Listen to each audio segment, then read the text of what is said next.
नमस्कार दोस्तों, स्वागत है आपका हमारे YouTube चैनल साहित्य सुधा में।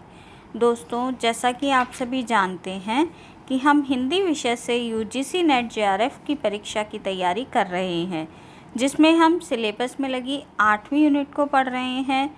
9वीं और 10वीं यूनिट हम पूरी कर चुके हैं। यदि आप भी उन्हें पढ़ना चाहते हैं तो उनकी प्लेलिस्ट का लिंक मैं अपने डिस्क्रिप्शन बॉक्स में दे दूँगी, तो आप भी उन्हें कंप्लीट कर सकते हैं। दोस्तों, 8वीं यूनिट नाटकों की यूनिट है, जिसमें 14 नाटकों को शामिल किया गया है, जिसमें से हम 13 नाटकों को पढ़ चुके हैं और आज हम इस यूनिट के अंतिम और 14वें नाटक को पढ़ने वाले हैं। जो नाटक श्री शंकर शेष जी द्वारा रचित नाटक एक और द्रोणाचार्य है, जिसको आज हम पढ़ेंगे। नाटक से पहले हम शंकर शेष जी तथा उनके लेखन के विषय में जानेंगे, जो कि परीक्षा के दृष्टिकोण से बहुत उपयोगी है। तो दोस्तों, देख लेते हैं हम पहले शंकर शेष जी की संक्षिप्त जीवनी को। डॉक्टर शंकर शेष जी हिंदी के प्रसिद्ध नाटककार तथा सिनेमा के कथा लेखक थे। डॉक्टर शंकर शेष जी का जन्म 2 अक्टूबर 1933 को मध्य प्रदेश के बिलासपुर गांव में हुआ था। उनके पिता का नाम नागोराव विनायक राव शेष तथा माता का नाम सावित्रीबाई शेष था। उनकी उच्च शिक्षा दीक्षा नागपुर और मुंबई में हुई थी। शंकर शेष जी बहुमुखी प्रतिभा के धनी थे। उन्होंने शुरू में कविताएं भी लिखी थी। वे नाटककार होने के साथ साथ कथाकार भी थे। उन्होंने सर्वाधिक प्रसिद्धि नाटकों के क्षेत्र में हासिल की। उन्होंने फिल्मों की कहानियां भी लिखी हैं तथा उनकी मृत्यु 28 नवंबर 1981 को हुई थी। ये था शंकर शेष जी की बारे में संक्षिप्त जीवनी। अब बात कर लेते हैं उनके लेखन कार्य की। पहले उनके नाटकों को देख लें। मूर्तिकार नाटक उन्होंने सन 1955 में लिखा। रत्नगर्भा 1956 में। नई सभ्यता नए नमूने, ये भी 1956 में। बेटों वाला बाप, ये 1958 में। जो कि हमें प्राप्त नहीं है, ये उनका अप्राप्य नाटक है। तिल का ताड़ 1958 में। बिन बाती के दीप 1958 में इसका मंचन हुआ और 1970 में ये नाटक प्रकाशित हुआ। बाढ़ का पानी सन 1968 में। बंधन अपने अपने सन 1969 में। खजुराहो का शिल्पी 1970 में। फंदी 1971 में। एक और द्रोणाचार्य, ये भी सन 1971 में ही आया, जो कि आज का हमारा विषय है। कालजयी, ये उनका मराठी नाटक है जो 1973 में आया। कालजयी दोस्तों पहले भी नेट में कई बार पूछा जा चुका है, तो आप थोड़ा इसका ईयर ढंग से नोट कर लें। और कालजयी मराठी तथा हिंदी 2 भाषाओं में लिखा गया और दोनों ही 1973 में आए। घरौंदा 1974 में। अरे मायावी सरोवर, ये भी 1974 में। रक्तबीज 1976 में। राक्षस 1977 में। पोस्टर, ये भी 1977 में। चेहरे 1978 में। त्रिकोण का चौथा कोण 1979 में। कोमल गंधार 1979 में। आधी रात के बाद, ये 1981 में। एकांकी जो इन्होंने लिखे हैं उनको देख लेते हैं। विवाह मंडप 1957 में। हिंदी का भूत 1958 में। त्रिभुज का चौथा कोण 1971 में। एक प्याली कॉफ़ी, ये 1969 में। अजायबघर, ये 1981 में। पुलिया, ये भी 1981 में। सोप केस, ये भी 1981 में आए। प्रतीक्षा और अवसरनामा भी इनकी लिखी एकांकियाँ हैं। बाल नाटक दर्द का इलाज, ये 1973 में। मिठाई की चोरी, ये भी 1973 में।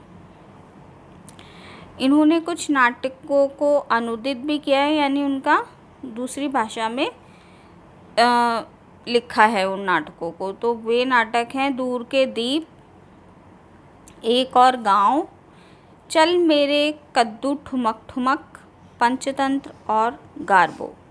ये इनके अनुदित नाटक हैं, जिनका सन मैंने नाटकों के सामने दिया हुआ है, तो आप उन्हें नोट कर सकते हैं। उपन्यास इन्होंने जो लिखे हैं वे हैं तेंदू के पत्ते, 1956 में है, और ये भी इनका अप्राप्य उपन्यास है। चेतना, 1971 में। खजुराहो की अलका, ये 1972 में। धर्म क्षेत्रे कुरुक्षेत्रे, ये 1980 में आया। अनुसंधानात्मक प्रबंध, यानी कि इन्होंने कुछ रिसर्च पेपर भी लिखे हैं, जो कि इस प्रकार हैं। हिंदी और मराठी कथा साहित्य का तुलनात्मक अध्ययन, ये इन्होंने एक रिसर्च पेपर लिखा जो कि 1961 में आया। छत्तीसगढ़ी का भाषा शास्त्रीय अध्ययन, ये 1965 में। आदिम जाति शब्द संग्रह और भाषा शास्त्रीय अध्ययन, ये 1967 में।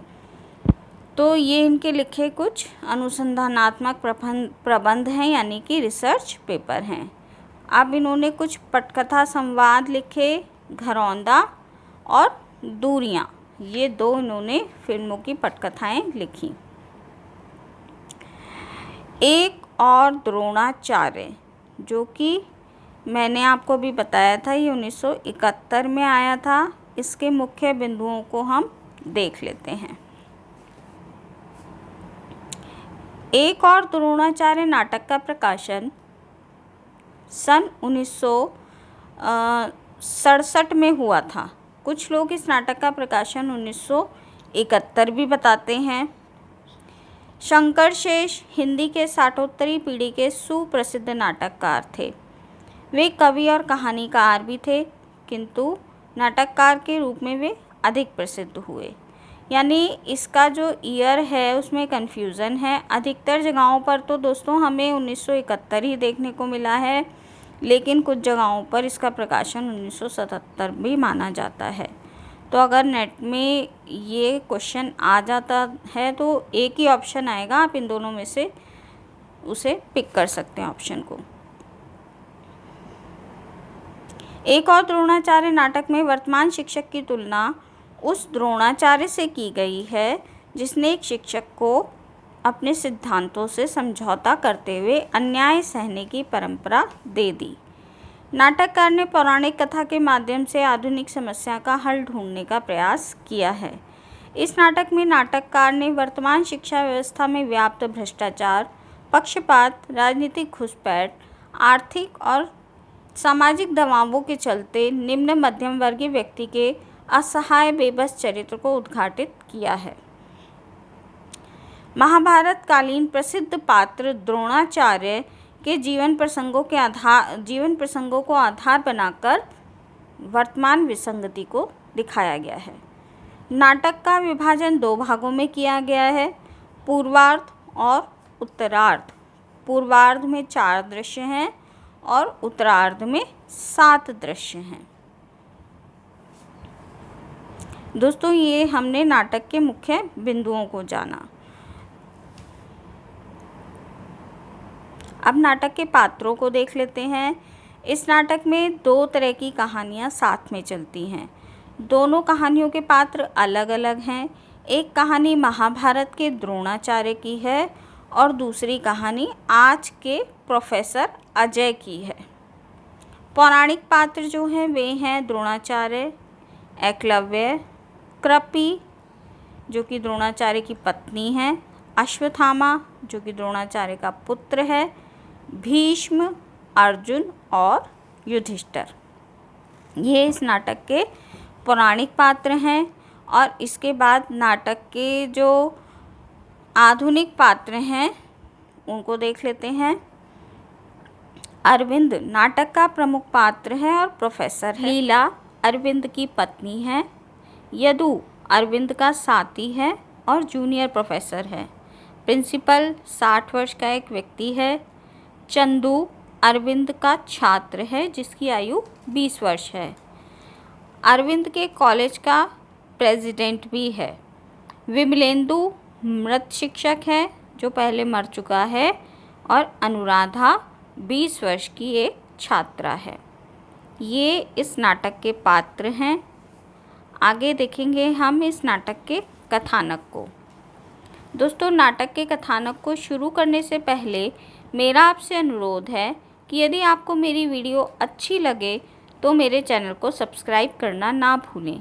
वीडियो को पूरा देखें, लाइक और शेयर भी कीजिए। साथ ही बेल आइकन को भी दबा दें ताकि मेरी आने वाली सभी वीडियो की नोटिफिकेशन आपको मिल सके। तो चलिए नाटक के कथानक को शुरू करते हैं। इस नाटक में महाभारत कालीन गुरु द्रोणाचार्य के जीवन के प्रसंगों की संवेदनशील झांकियाँ प्रस्तुत की गई हैं। अश्वत्थामा का कृपि से दूध पीने की याचना करना, द्रोणाचार्य का कौरव पांडव कुमारों का आचार्य बनना, एकलव्य से गुरु दक्षिणा के रूप में उसका अंगूठा मांगना, द्रौपदी का चीरहरण और युधिष्ठिरों का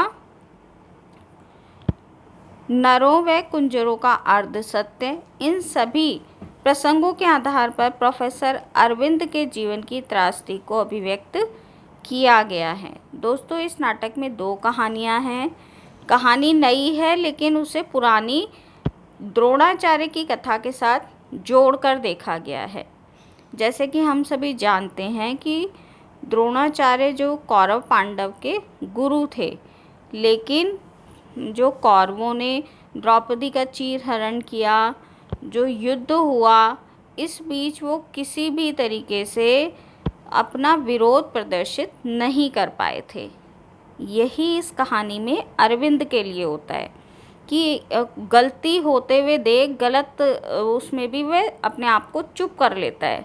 इसीलिए इसमें अरविंद की तुलना द्रोणाचार्य से की गई है और इस नाटक का नाम एक और द्रोणाचार्य रखा गया है।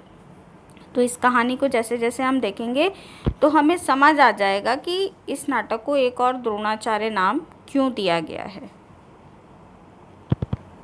अरविंद एक मध्यम वर्गीय आदर्श और सिद्धांतों पर चलने वाला व्यक्ति है। वह एक प्राइवेट कॉलेज का अध्यापक है। उस पर अपनी कैंसरग्रस्त माँ और विधवा बहन की ज़िंदगी निर्भर है। लड़का मेडिकल कॉलेज में भर्ती होने वाला है। अरविंद के कॉलेज का प्रेसिडेंट एक व्यापारी है। उसने अपने व्यक्तिगत लाभ के लिए शिक्षण संस्थाएं खोल रखी हैं। वे कॉलेज के प्रिंसिपल को प्रलोभन व धमकियां देकर ग्रांट के रुपए लेकर अपने लेन देन के व्यवसाय में लगा देता है और हज़ारों रुपए कमाकर कॉलेज को लौटाता है। प्रेसिडेंट का जो लड़का है वह राजकुमार कॉलेज में पढ़ता है, जिसे परीक्षा में नकल करते हुए अरविंद पकड़ लेता है।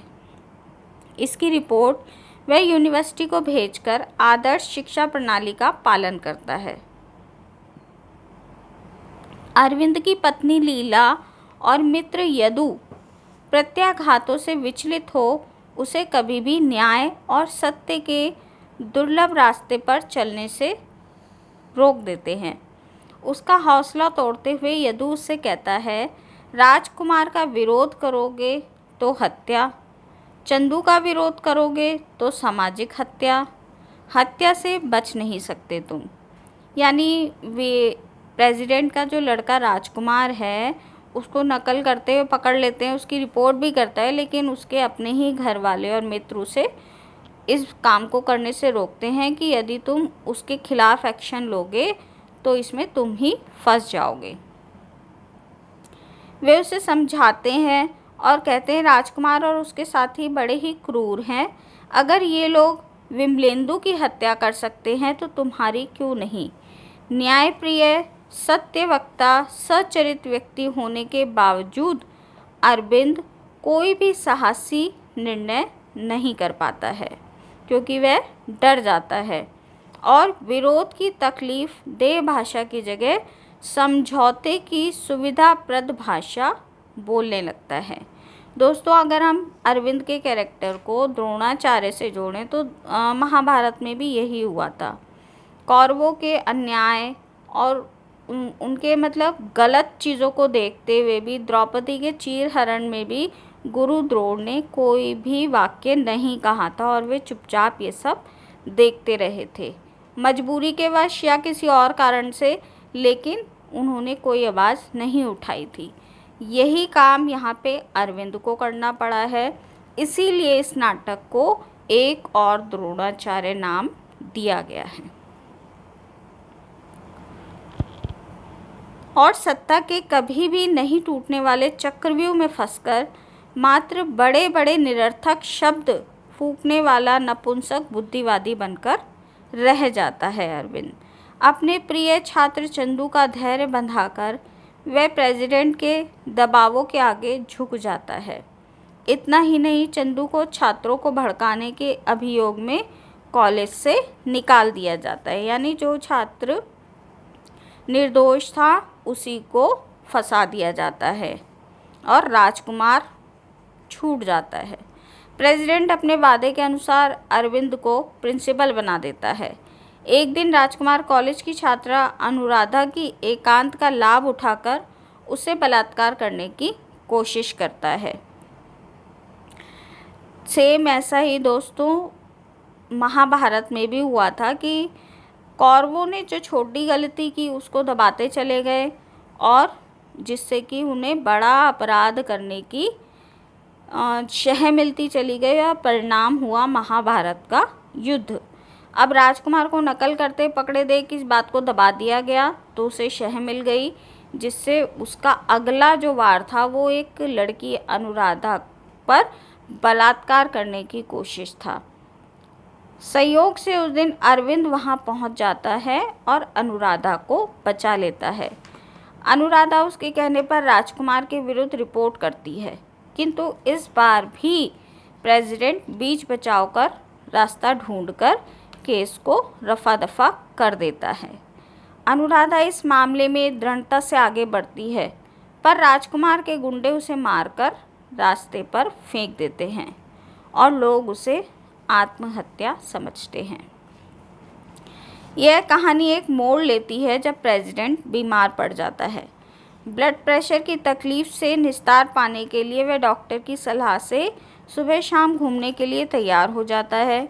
अब प्रेसिडेंट रोज अरविंद के साथ टहलने लगता है और एक शाम गिरकर वह भी मर जाता है। अरविंद पर प्रेसिडेंट को धकेल कर मार देने का अभियोग चलाया जाता है। चंदू चश्मदीद गवाह के रूप में अरविंद के खिलाफ गवाही देता है और यह नाटक चंदू के अर्ध सत्य के साथ समाप्त हो जाता है। और जो विमलेंदु पहले मर चुका था वो उस को दिखाई देता है सपने में अरविंद को, और विमलेंदु उनसे यह शब्द बोलता है कि तू द्रोणाचार्य है, व्यवस्था और कोड़ों से पिटा हुआ द्रोणाचार्य, इतिहास की धार में लकड़ी की ठूंठ की तरह बहता हुआ, वर्तमान के कगार से लगा हुआ सड़ा गला द्रोणाचार्य, व्यवस्था के लाइट हाउस से अपनी दिशा मांगने वाला टूटे जहाज सा द्रोणाचार्य। और यहाँ पर ये नाटक समाप्त हो जाता है इन्हीं शब्दों के साथ। तो दोस्तों ये था नाटक एक और द्रोणाचार्य जिसको आज हमने पढ़ा, और हमारी 8वीं यूनिट का ये अंतिम नाटक था। आज हमारी 8वीं यूनिट यहीं पर समाप्त होती है। अब हम शुरू करेंगे 7वीं यूनिट जो कि कहानियों की यूनिट है, जिसको मैं 3 वीडियो डाल चुकी हूँ, जिसकी शुरुआत हो चुकी है। उसके आगे ही मैं उस प्लेलिस्ट में और वीडियो डालूँगी। तो दोस्तों यहाँ पर ही मैं अपनी वीडियो को विराम देती हूँ और मिलती हूँ आपसे अगली वीडियो में अगले टॉपिक के साथ। तब तक के लिए नमस्कार।